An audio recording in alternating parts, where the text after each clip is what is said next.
Welcome to Inside the Mind, a podcast hosted by myself, Jennifer Forster, and my beautiful co-host, Allie Mae. We're excited to be here, diving into edgy, raw, and relatable conversations, woven together with mind-blowing questions that will shake up your model of the world, expand your thinking, unravel your beliefs, tease apart your patterns, and walk you to the very edges of everything you've ever believed about yourself. As NLP trainers, coaches, entrepreneurs, we will be traversing the topics of business, relationships, money, family, spirituality, leadership, and personal growth, all through the discerning lens of NLP, ancient teachings, and a healthy sprinkling of womanly wisdom. One thing we believe to be true is that if we want a different outcome, we must be willing to ask a different question. And the answers to those questions are always inside the mind. Hello, beautiful humans, and welcome back to another epic episode. If we do say so ourselves. If we do say so ourselves. Truth, we blow our own damn minds. At least I blow my own damn mind when I listen back to these podcasts, because we often don't hear them in their entirety until sometimes a month or 6 weeks after we recorded them. In fact, the other day I was driving along and listening to one of the, I think it was episode 4, and I rang Allie directly after it, and I was literally screaming down the phone going, oh my God, that episode 4 blew my damn mind. It just I blew my own mind with what we shared. Oh my God, such great wisdom. So yeah, I just share that because we're on this journey with everybody. We're on this journey with you. We are doing this work with you. We are sharing it with you, and we are doing it with you. Yeah, all the way, baby, all the way. So what are we talking about today, Allie? Today we're going to dive into business. Woo! Love me some business chat. Me too. And specifically, we're going to be diving into the glass ceiling in business. Mm-hmm. Doesn't matter where you're at in business. You might be a multi-7-figure income earner. You might be at the start of your journey. You could be a 6-figure income earner.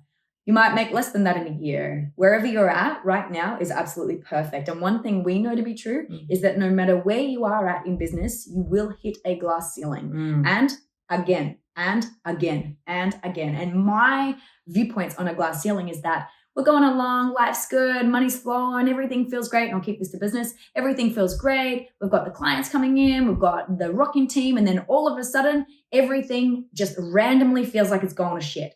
Money feels like it's getting a bit tight. Something might go on with a team member. Something might go on internally with you. You might have some fear and some doubt come up. And all of a sudden, there's this friction that's created. And I liken that. I'm going to smack my hand here. I've got one hand facing down and up high, and the other one's going to go smack straight up into it. Didn't even make a good sound. Can't even get it to smack. My goodness. Up. There we go. Smack it up. Let me just give you some. Give you some smack. Yeah, girl. That's what it sounds like, where you're banging your head against a glass ceiling. Now, I love the glass ceilings for this purpose. Yeah. I used to get so upset when I hit a glass ceiling, not realizing that that's what it was at the time. I would get frazzled. I'd be like, what's going on? How come things are falling to shit? Why aren't things working out? Why is there so much stress and tension here? And what I've come to realize about the glass ceiling, and what I love so much about a glass ceiling, is it's an opportunity for us to have a look at what's no longer working for us.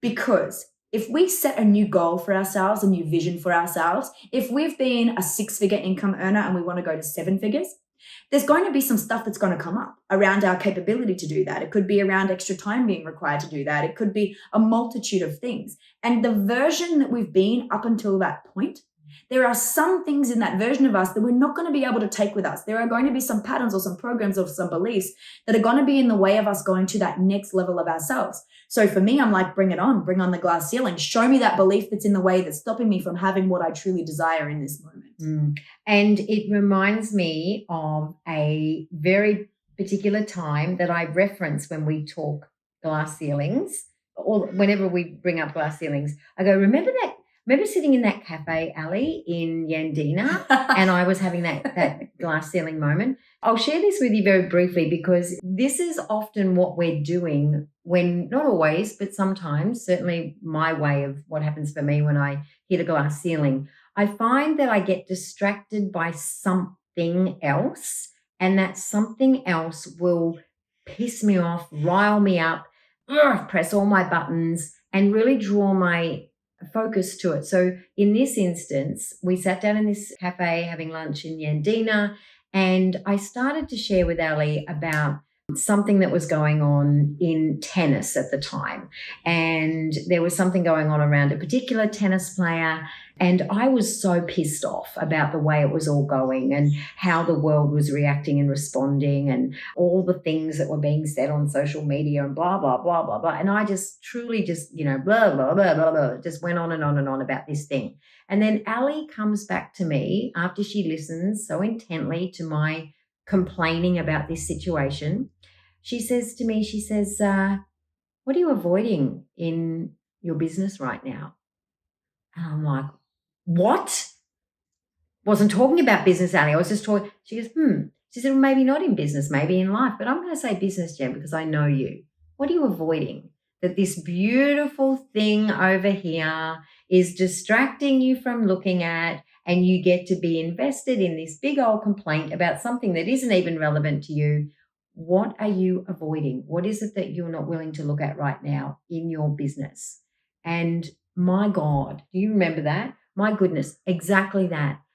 I was having this shift in identity that was occurring for me, this up-leveling, if you will, this version of me that would in many ways be calling in clients that were full of complaints. Why? Because that's what I was being distracted by, complaints.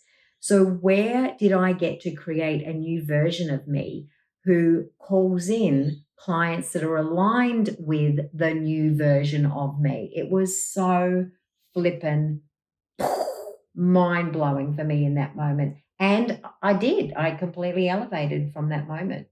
Do you want to add something to that? Because it was really epic, hey? I think you've covered it. I just love how we do that as a distraction piece. That'd probably be the only thing I want to add in there. As human beings, we're very good at distracting ourselves. And that was just a fine example of that. So where to? What do we do? How do we break through a glass ceiling? What are things that we can be looking at?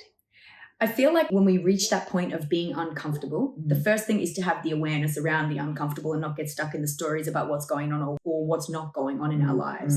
Putting out fires. If you're putting out fires in your business constantly on the daily, I would invite you to have a look at what are you pushing up against? What is it going to take for you to shift through and push into a new version of you that you would not be focusing on putting out fires all day? Yeah, and it could be fires. I love that example. And it also could be fire sign. Anything to do with fire. Bring it on, baby. A lot of people, when they hug me, say, you're so warm. I think it's just that fire spark in there. So it could also be that you're just not enjoying what you're doing anymore. It could be that you feel really stressed out. It could be that you feel really tired. It could be that there's just no joy in what you're doing. That's also an indicator of a glass ceiling. It could be, I touched on before, it could be money feels a bit like pinched off at this point in time. It could be a lot of things. When that happens, when we have the awareness, through awareness, we can shift what's there for us. Write it out. What's coming up for you? What's there for you? What beliefs are there? Is there self-doubt? Is there some self-sabotage going on? Is there some, I'm not sure if I can do this? Is there something that's going on for you that you can pinpoint? And the more you do this, the better you get at it, right? Yeah. So what do I believe about myself right now? What do I believe about my business right now? What do I believe about my clients right now? What is the belief that I have about why things aren't going the way I want them to? And a beautiful precursor word there is things aren't going the way I want them to because. Yeah. And it may be a shift in, you may be out of alignment with what you're actually doing, out of integrity with what you're doing in business for yourself. You might be doing something that's bringing you in a shitload of money, yet your soul feels like it, like your soul screaming at you, like, why are we doing this? And you know, I'm very visual. So if you're ever in a room with Allie and I, do come to and be in a training room, in our training room with us. You get the 3D experience. You get the visual, auditory, kinesthetic, olfactory, gustatory. You get the full VAK, OG, synesthesia experience. You get it all. You get it all. And if you're watching us on YouTube, you'll get it all too. We like to have this across YouTube as well. So just gaining that, bringing it back to the question, gaining the awareness around what's there for you. And then you can take the action steps. It could be that the person that you've got doing your VA work isn't an aligned fit for you. So what's the pivot there? It could be that a conversation gets to be had. It could be that you're avoiding looking at your finances and it's time to start checking your finances on a daily basis. There can be a multitude of things. It's just really getting honest with yourself, with where you're at and what's not feeling good anymore, or what's feeling like there's a pinch there, and then being self-responsible, and then going through the motions, shifting, changing, pivoting, whatever you need to do for yourself. So number one, beliefs. Have a look at your beliefs around what do you believe is going on in this situation right here, right now. That might not be a 30-second inquiry. You might want to journey with, what do I believe? What are my beliefs around this in my business in this moment right now, and see what comes through. So that's number one. Number two, trust. We could do a whole podcast on trust. Maybe we will. Like, not episode, I'm talking a whole podcast on trust. Trust is, oh my gosh, it's such a loaded word, isn't it? It's got so many layers, so many nuances. And to me, it also couples in with self-responsibility. When we trust ourselves, we are also have so much more capacity to be self-responsible for our choices and decisions. And the thing here for me, Jen, that comes through is we are a speck of dust in a universe. and we get to see, if we're looking at the box, like I put my hand out, like I'm looking in a little box here, we can only see what's inside the box. Unless we look outside of it, right? And most of us are so focused in on what's inside the box that we can't see the universe external to that. So yeah, I find, I know for my own self, I know for people that I've worked with, lots of people that I work with, yourself as well, Jen, I know this to be true for you as well. When we're first in business for ourselves, or even when we're in business for a long time, we can not trust the process. We can start to attempt to control things that are external to our control. We can want to have things a certain way. And for me, that's pinching off magic. We go, okay, I've got to do it this way. I want to have it this way. And this is how it has to be. Well, what about all the other magic that's available to us? And I don't mean magic woo-woo. I mean magic as in, maybe a little sprinkling of woo-woo. And also what is available to us when we're not controlling everything. Can we trust? One of my coaches that I invested in a few years back, she said to me, I was specifically in the space of financial abundance and talking to people about financial abundance and working with people around that. And she said to me, Allie, can you truly be in abundance with, not that this happened, and she said, can you truly be in a state of abundance with 50 cents in your bank account?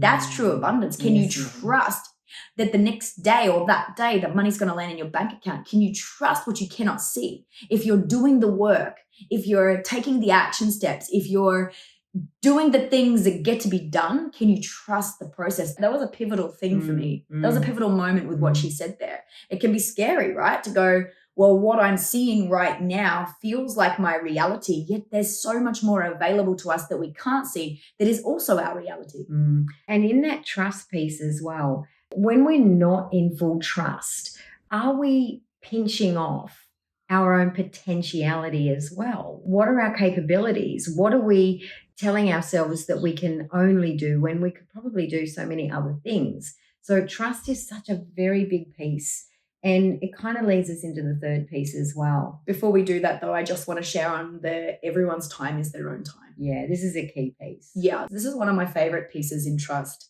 We can compare ourselves to other people. We can look at someone else and see where they're at in their journey and feel like we should, in inverted commas, be where they are. We can jump into comparisonitis. We can think we should be further along than where we're at. And the truth of the matter for me is that our journey is our own journey, and it takes as long or a shorter time as it takes. When we are ready to receive, when we are ready to expand, when we are ready to have what it is that we truly desire, it will be there for us. It will come into our vortex. It will come into our reality. Until that point, like how can it come in if we're not ready for that? How can it come in if it's not our time yet? So being patient. Melanie Ann Leah, one of your favorite things, Jen. Melanie Ann Leah says what? So this is the third piece that now brings us into the third piece that we wanted to share today. So Melanie Ann Layer is an extraordinary businesswoman. I'll just call her a businesswoman. You can Google her, look her up. She's extraordinary. One of the things that I learned through her was this concept of holding the void. So when we begin to be able to trust the process, trust in that which we cannot see, trust in our own energetic vibration for the intention that we have, for the impact that we want here on this planet, the next piece in that is, okay, well, if that doesn't show up in the next 5 minutes, can you hold the void? Can you hold that context for the intention that you have, which is the bigger piece that holds the day-to-day stuff? What is the context of that which you want to bring into the world, the impact that you want to have? And can you hold the void of that as the pieces drop in throughout the day, weeks, months, year, and whatever? Because if we lose the context, which is if we're not able to hold the void, then the day-to-day stuff is going to implode. It's going to feel uncomfortable. It's going to feel icky and sticky, and we're going to mess with our own vibration because we'll be saying things like, for example, well, it didn't happen today. I didn't get the 10 people into my program. I didn't crack the $1 million month. I didn't go from 6 figures to 7 figures this year or whatever. The minute those things are coming out of our mouth, we are actually blowing up our own intention, our own vision. So the context is very, very important. And can you hold the bigger context for the day-to-day things to show up in? That is a really big piece in business to me. Yeah, I'd love to just break down the context piece there for what you're sharing, because I remember when you listened to this and shared it with me from one of Melanie's trainings, the context being we can get so focused in on detail of things that the context, the bigger picture, we miss that. So if you're holding the context, it means you're holding the reason behind why you're doing what you're doing. That reason could be, what was one of Melanie's? Wealth being in the hands of... Normalizing wealth in the hands of women. So that's an example. That's of a context. That's a big context. So then it doesn't matter the way Melanie talked about it. I listened to it as well, actually. I'm pretty sure. You did. Yeah, I did after you did. So with that, Melanie, instead of Melanie going, well, I have to have this amount of people in the program and I've got to make this amount of money. Well, she's normalizing wealth in the hands of women. Like women, that's her context. So that's what she focuses on. So it doesn't matter how many people are in the program. It doesn't matter how much money comes in today, because the context, the bigger picture is there for her. And that's what she's focused on. And that's across her lifetime, right? That's not a context that has a date on it. It doesn't have an expiry date. The context for her life is normalizing wealth in the hands of women. This is an invitation. If you are in business right now and you are looking to go to a new level in your business, what is the context that you're holding for the work that you do, for your magic that you're birthing into the world on a daily basis? What is the bigger context that you have for that? And can you hold that context for the day-to-day pieces to arrive inside of, versus trying to make the little pieces happen on a day-to-day basis and having no context for that to exist inside of? Because the little pieces will happen when the context is big enough. Yeah, to hold them. Yeah. Oh my God, that's just juicy. Juicy AF. Pretty good spot to finish on, I think. A very, very good spot to finish on. Actually, I would like to add one last thing, and this is while we're on the Melanie Ann Layer piece. So another thing that she shared with me that made such a big difference to really, how do I apply this on a day-to-day basis? It's the concept of pineapples. So Melanie shares this as a metaphor, and for me, it's a metaphor I've really adopted in my life. Feel free to, if it feels good for you too. So her and her hubby were, I think, in Hawaii. I'm paraphrasing here, so this is not exact, just go with what I'm sharing or not. So her and her hubby, I think, were in Hawaii. They were out on a tour and they came upon this pineapple farm, and she learned some fun facts about pineapples. So when you plant a pineapple, it does two things. It takes 18 months to grow a fruit. The second piece is it only grows 1, maximum 2 pineapples per pineapple plant that's planted. What? 18 months for this beautiful little golden fruit with a crown to come to fruition. When she applied that back to her business, what she understood was every day we get to, if we choose to, plant a pineapple in our business, knowing that in 18 months, that pineapple will bear fruit. So what does that look like practically? So for me, this is how I apply it.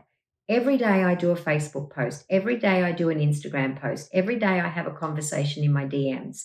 Every day I have a conversation on the phone. Every day I do a training. Every day I record an episode of the podcast. Every time someone listens to our podcast, that's planting a pineapple. Every one of those is planting a pineapple. Then I get to hold the void for those beautiful little pineapples to grow into delicious pineapples. And I'm so literal. You were just giving examples then, right? Because we do not do podcast filming every day. We do not. We do not. However, people do have the capacity to listen to an episode every single day. They do. But on the days that, like today, to me, this is planning today, Thursday. What am I doing Thursday? I'm planning pineapples. Oh, what does that mean? Well, we're recording 4 to 6 podcast episodes today. Cool. So it's a day of planning pineapples.